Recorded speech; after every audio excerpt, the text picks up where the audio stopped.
प्रिय मित्रों, आप सभी को सादर प्रणाम। मित्रों, महाभारत युद्ध में किसी काम को करने के लिए शर्त रखी जाती थी। अगर वह योद्धा उस काम को पूरा नहीं कर पाता था तो उस पर पक्षपात का आरोप लगाया जाता था। महाभारत युद्ध में भी एक ऐसा दृश्य आया था जब पितामह भीष्म युद्ध में अर्जुन के साथ मुकाबला करते हैं और अर्जुन को युद्ध कला का तांडव दिखाते हैं। अर्जुन उन पर बाण चलाने में मोह रखते हैं। भगवान श्री कृष्ण चाहते कि पितामह भीष्म को युद्ध के रास्ते से हटाया जाए, नहीं तो पांडवों को बहुत क्षति होगी। श्री कृष्ण के प्रयास से अर्जुन ने भीष्म को बाणों की शैया पर सुला देते हैं। तब कौरव सेना में सेनापति की आवश्यकता होती है। दुर्योधन द्वारा सेनापति बनाने के लिए युधिष्ठिर को बंदी बनाने की शर्त रखी जाती है और इसका मुख्य श्रेय आचार्य गुरु द्रोण को दिया जाता है। क्या आचार्य गुरु द्रोण युधिष्ठिर को बंदी बना लेंगे? तो जानते हैं इस छोटे से वीडियो में। वीडियो को अंत तक पूरा जरूर देखिए। पितामह भीष्म के बाद कर्ण रणभूमि में उपस्थित हो गया। दुर्योधन उसे अपना सेनापति बनाना चाहता था, परंतु कर्ण ने कहा कि हमारे पक्ष में सबसे वरिष्ठ योद्धा आचार्य द्रोण है, अतः यह पद उन्हें ही मिलना चाहिए। फिर सबकी सहमति से आचार्य द्रोण को सेनापति बनाया गया। दुर्योधन जानता था कि आचार्य द्रोण भी पांडवों को क्षति नहीं पहुंचाना चाहते, अतः उसने एक चाल चली। 11वें दिन दुर्योधन ने आचार्य द्रोण से कहा कि अगर आप युधिष्ठिर को बंदी बना लें तो मैं अन्य पांडवों को कोई क्षति नहीं पहुंचाऊंगा। इस बात पर आचार्य द्रोण सहमत हो गए। पांडव भी इस बात से अनभिज्ञ नहीं थे। उनके गुप्तचर ने उन्हें इसकी खबर दे दी थी। रण क्षेत्र में आते ही द्रोणाचार्य ने कोहराम मचा दिया। पांडव सेना का प्रत्येक योद्धा युधिष्ठिर को बचाने का हर संभव प्रयास कर रहा था।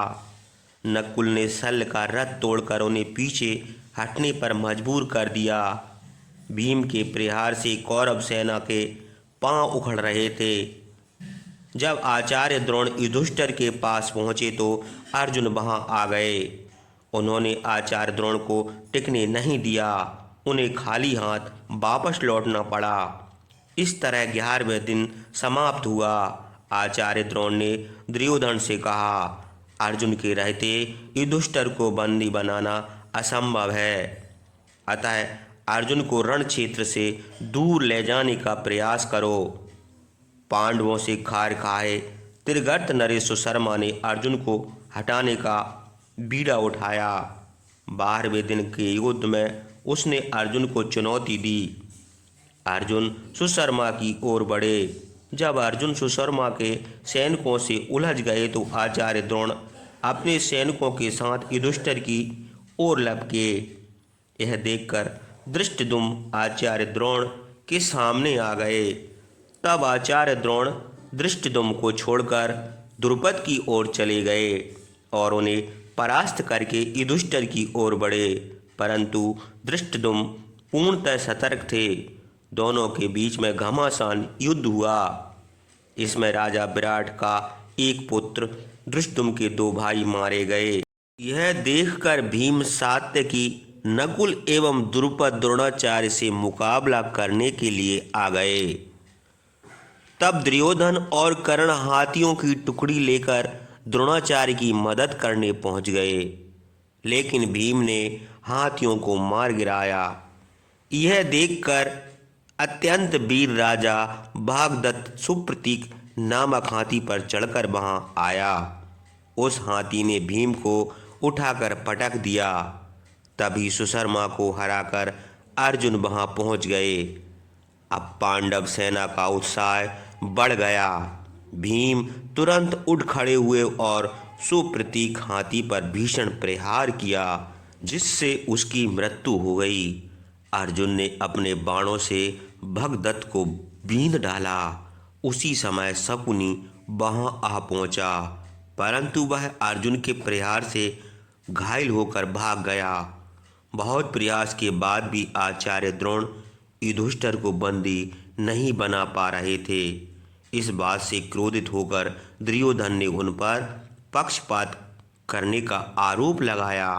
आचार्य द्रोण ने कहा, दुर्योधन, अधीरता तुम्हारी कमजोरी है, जबकि पांडव युधिष्ठिर की रक्षा बहुत सावधानी से कर रहे हैं। परंतु कल मैं एक ऐसे व्यूह की रचना करूंगा जिसे अर्जुन के अलावा कोई नहीं भेद पाएगा। तो मित्रों, अब आप जान गए होंगे कि युधिष्ठिर को बंदी बना कोई सरल काम नहीं था, क्योंकि जिनके साथ त्रिलोकीनाथ भगवान श्री कृष्ण थे। मित्रों, अगर आप भी कोई कठिन कार्य करें तो भगवान का नाम लेकर करें, आपको भी सफलता जरूर मिलेगी। तो आप सभी को जय श्री कृष्णा, जय श्री कृष्णा।